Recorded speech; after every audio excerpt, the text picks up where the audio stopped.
एक पुरुषोत्तमपुर नाम का गांव था जिसमें मोहन नाम का एक व्यक्ति रहता था। उसका भरा पूरा परिवार था।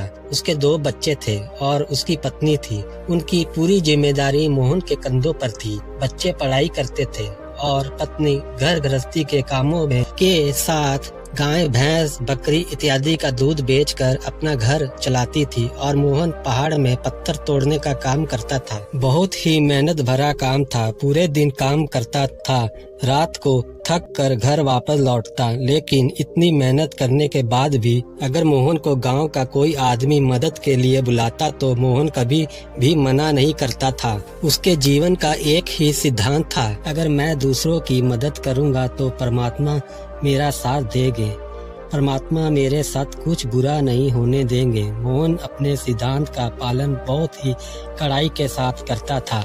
वह इस सिद्धांत पर इतना विश्वास करता था कि अगर कोई बाहर का आदमी उससे मदद मांग ले तो वह अपने घर का काम भी अधूरा छोड़कर उस आदमी की मदद करने के लिए पहुंच जाता था, जिसकी वजह से उसकी पत्नी बहुत परेशान रहती थी। वह अक्सर मोहन को समझाने की कोशिश करती थी कि सबसे पहले अपना काम करो, अपने परिवार को देखो, 2 बच्चे हैं हमारे, और फिर भी तुम दूसरों का काम करने में लगे रहते हो। अरे अपने घर को तो संभालो, अपना घर संभल नहीं रहा, दूसरों की मदद करने चले हैं।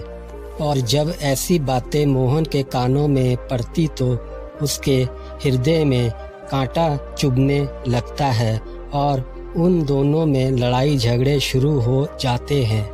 अक्सर उनके लड़ाई झगड़े का यही सबसे बड़ा कारण होता था। लेकिन ना तो मोहन अपने आप को बदल पाया और ना ही उसकी पत्नी ने उसको समझाना कभी बंद किया। इसी वजह से उनके घर में कलेश होते रहता था। जहाँ तक गांव के लोगों की बात थी तो वह मोहन के स्वभाव को जानते थे और वे जानबूझकर जो काम आसान भी होता था उसके समर्थ में होता था, उसे काम के लिए भी वह मोहन को बुलाते थे ताकि उन्हें कम मेहनत करनी पड़े। कहने का अर्थ यह है कि गांव वाले मोहन की इस शिष्टाचार का फायदा उठाते थे, लाभ उठाते थे और सब पीछे से उसका मजाक उड़ाते थे, उसे बेवकूफ कहते थे। ऐसे ही समय बीतता रहा और एक दिन मोहन की पत्नी बहुत ज्यादा बीमार पड़ गई। मोहन से जो कुछ भी सेवा हो सकती थी उसने वो सब अपनी पत्नी के लिए किया। उसने गांव की वैद्य को बुलाकर अपनी पत्नी की जांच करवाई, लेकिन यह रोग उस वैद्य की पकड़ के बाहर था। उस वैद्य ने कहा कि तुम अपनी पत्नी को नगर में जाकर किसी बड़े वैद्य को दिखाओ तो तुम्हारी पत्नी की जान बच सकती है। जल्द से जल्द नगर पहुंचने की व्यवस्था करो, नहीं तो तुम्हारी पत्नी के प्राण संकट में आ जाएंगे। यह सुनकर मोहन के पैरों तले जमीन खिसक गई। उसने ये नहीं सोचा था कि उसकी पत्नी के प्राण संकट में है। वह सोच रहा था कि कोई साधारण सा रोग होगा जिसका इलाज हो जाएगा। लेकिन जब उसने वैद्य की यह बात सुनी, अब पत्नी को नगर तक कैसे लेके जाए, क्योंकि उसके पास इतना धन नहीं था कि वो अपनी पत्नी के लिए एक बैलगाड़ी करके उसमें अपनी पत्नी को लेकर नगर में ले जा सके। उसकी पत्नी की हालत बिल्कुल चलने के भी नहीं थी, इसलिए उसे नगर पहुंचाने के लिए किसी गाड़ी की जरूरत थी। संयोग से उसके पड़ोसी रमेश के पास एक बैलगाड़ी थी। वह अक्सर व्यापार के लिए अपनी बैलगाड़ी नगर में लेकर जाया करता था। इसलिए मोहन के मन में विचार आया कि मैं रमेश की बैलगाड़ी ले सकता हूँ। मैं रमेश की इतनी मदद करता हूँ, कभी उसके काम को नहीं टालता, तो वो तो मेरे काम को कभी मना नहीं कर सकता। और यही सोचकर वो बैलगाड़ी लेने के लिए रमेश के पास पहुँच जाता है। लेकिन रमेश बहुत ही चालाक आदमी होता है। वो बिना किराए के अपनी बैलगाड़ी अपने सगे संबंधियों के लिए भी नहीं ले जाता था। तो मोहन की दूर की बात रही। जब मोहन ने बैलगाड़ी के बारे पूछा तो उसने यह कहकर उसका यह काम टाल दिया कि मेरे बैल बहुत ज्यादा बीमार हो गए हैं, शायद मुश्किल से बच पाएंगे। 5 दिनों से वो कुछ नहीं खा रहे हैं, तो ऐसे में बेचारा बैलगाड़ी लेकर कहाँ नगर में पहुंच पाएगा। हाँ, अगर तुम कुछ धन की व्यवस्था कर सकते हो तो मैं अपने एक मित्र की बैलगाड़ी तुम्हारे लिए मंगवा सकता हूँ। यह सुनकर मोहन परेशान और चिंतित हो गया, क्योंकि उसके पास धन तो था ही नहीं। इसका मतलब उसकी पत्नी बड़े नगर में वैद्य के पास इलाज के लिए पहुंच ही नहीं पाएगी। उलझन भरे विचार लिए हुए जब मोहन वापस आ रहा था तो उसने एक दिल दहला देने वाला दृश्य देखा। उसने देखा कि रमेश के बैल, जो रमेश के अनुसार बीमार थे और कुछ खा भी नहीं रहे थे, वही बैल गांव का ही एक युवक उसकी बाड़ से खोलकर बाहर ला रहा था और गाड़ी में उसको जोत रहा था। यह देखकर पहले तो मोहन को कुछ समझ में नहीं आया। उसके बाद जब मोहन ने उस युवक से पूछा तो उसने बताया कि रमेश ने यह बैल उसे किराए पर दिए हैं। यह सुनकर मोहन टूट गया। उसने कभी सपने में भी नहीं सोचा था कि उसका सबसे अच्छा मित्र रमेश उसके साथ ऐसा कर सकता है। हालांकि ये इस बात पर दुखी होने का वक्त नहीं था, इसलिए मोहन वहां से जल्दी से लौट जाता है और गांव के ही एक सेठ के पास जाकर कुछ धन उधार लेकर रमेश को दे देता है।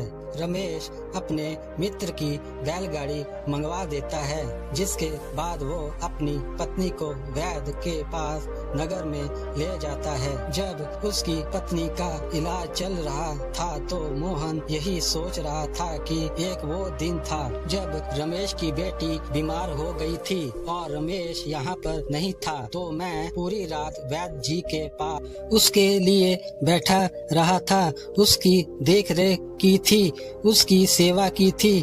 इतने दिनों तक रमेश नहीं आया था, तब मैं ही उसके परिवार की देख रेख किया करता था।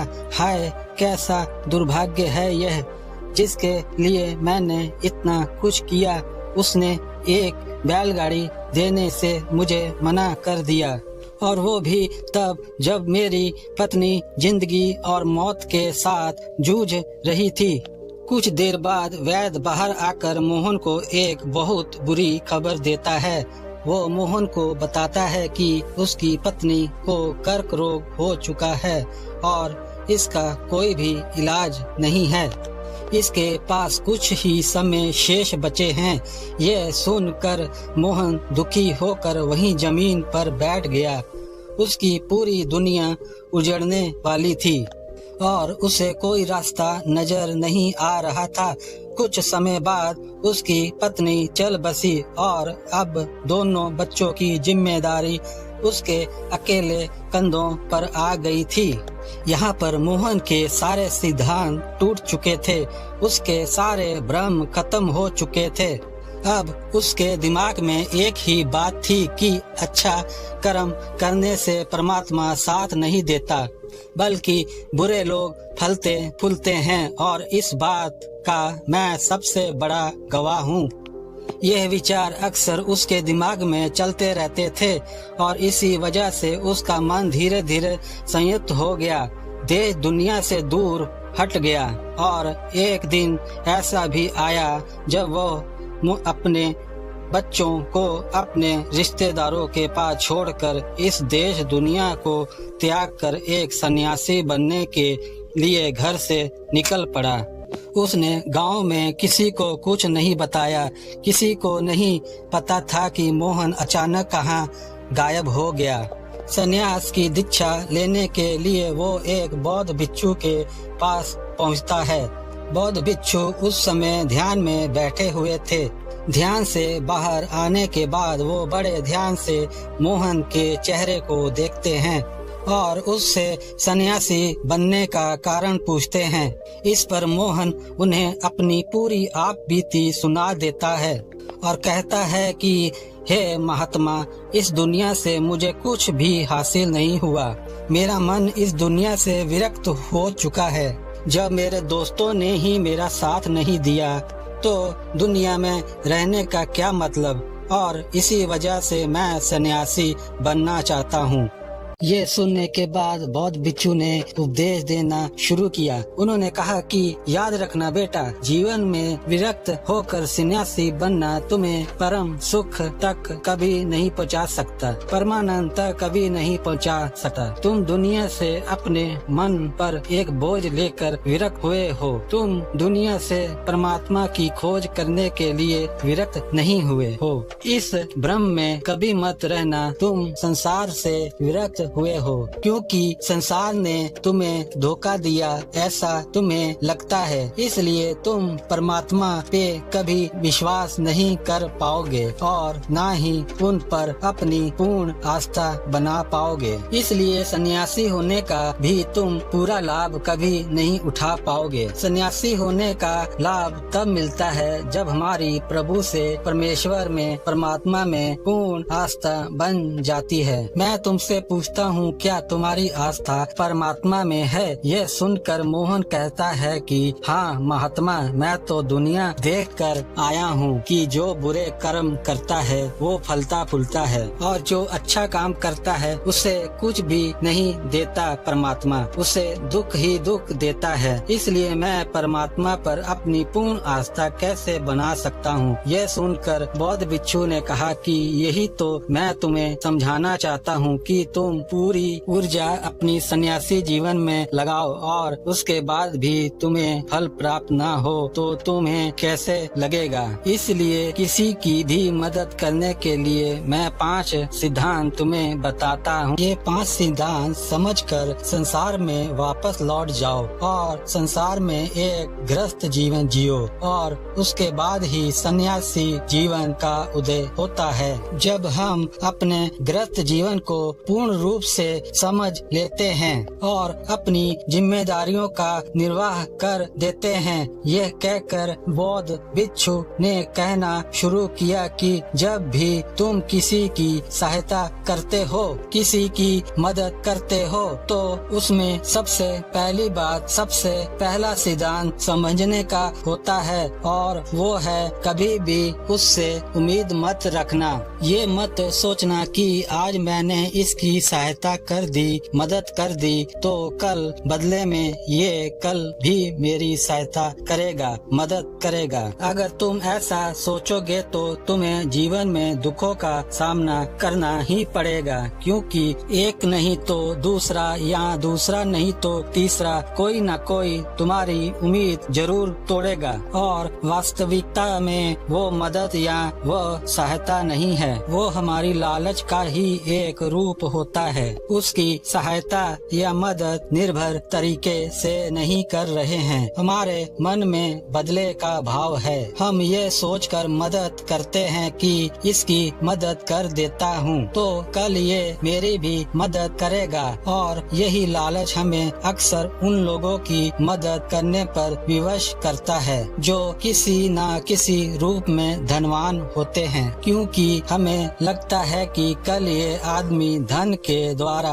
मेरी मदद कर सकता है, और इसलिए जो इंसान को वास्तविकता में मदद की आवश्यकता हो सकता है वो गरीब हो, लेकिन हमारा मन अपने लालच के वशीभूत होकर उसकी मदद कभी नहीं करेगा। इसलिए किसी की मदद और किसी की सहायता करने के अपने विचार को विस्तार दो। केवल एक प्रकार के वर्ग के लिए अपनी सहायता या अपनी मदद पेश मत करना।